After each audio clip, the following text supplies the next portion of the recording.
इस वेले मैं अमन स्टूडियो दे विच मौजूद हाँ जिथे तुसी एक गम दी फिजा भी है ते खुशी दी गल भी है कि जिहड़ा लालियां दा जान होया है वो पूरा नहीं हो सकता।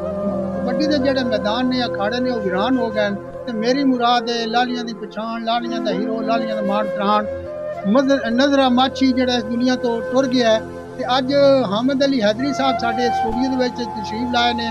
असां उन्हां दा दिल दी डुगियाइयां तो जिहड़ा पहले तो स्वागत करदे हां, उन्हां नूं जी आयां नूं आने हां ते अज इस मौके ते नहीं लेकिन फिर भी असीं हैदर अली तो जिहड़ा है ना वो चाहांगे कि वो नज़रे माछी दे जिहड़ा गम है उहदे विच हर बंदा अपना अपना जिहड़ा वो हिस्सादारी कर रहा, हिस्सा पा रहा, अपने जज्बात एहसासात दा जिहड़ा ना वो इज़हार कर रहा है।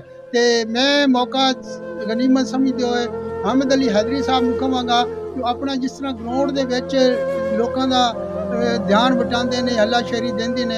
अज हल्लाशेरी वाला काम तो नहीं लेकिन अफसोस की फिजा है। तो मैं चाहांगा कि अज मौका भी है तो जिहड़ा हामिद है वो सानू अपने जिहड़ा है तरीकाकार स्टाइल दे विच नज़रे माछी नूं ट्रिब्यूट पेश करें। जी हामिद साहब। जी मैं सब तो पहले अमन स्टूडियो का बहुत ही शुक्रगुजार हाँ अपने बिरावां दा जिन्हें जनाब साने इस काबिल समझिया। उस तो बाद नज़रे माछी की तारीफ है जितने लफ्ज़ बयान किए जावन वो घट हैं।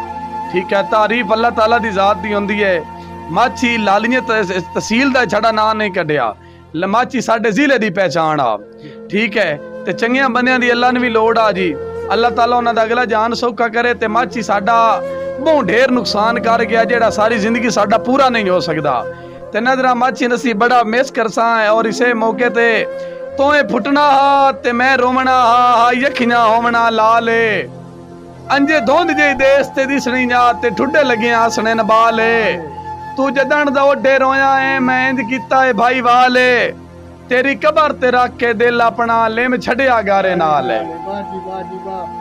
इंशाअल्लाह ताला जी नजरा जड़ा है ओदी जड़ी है पछाण, ओदी इज्जत, ओदा मान त्राण इंशाअल्लाह जदों भी कबड्डी दे अखाड़े लगणगे ते उस मिट्टी दे विचों जड़ा इंज चाह के सुट दोंदा मिट्टी ओदे लमस दी खुशबू उस मिट्टी चों आंदी रहेगी कि साडी सारियां दी दुआ है कि अल्लाह ओनू अपनियां जड़ियां ने जन्नत दियां ठंडियां हवावां च रखे ते अच्छे थां दे विच ओदे दर्जात जड़े ने वो बुलंद करनगे ते सारे मित्र फैन जेड़े भी ओदे हैं ने मैं उन्हां अगे बेनती करांगा कि सारे ओदी बख्शिश वास्ते मिल के दुआ करो।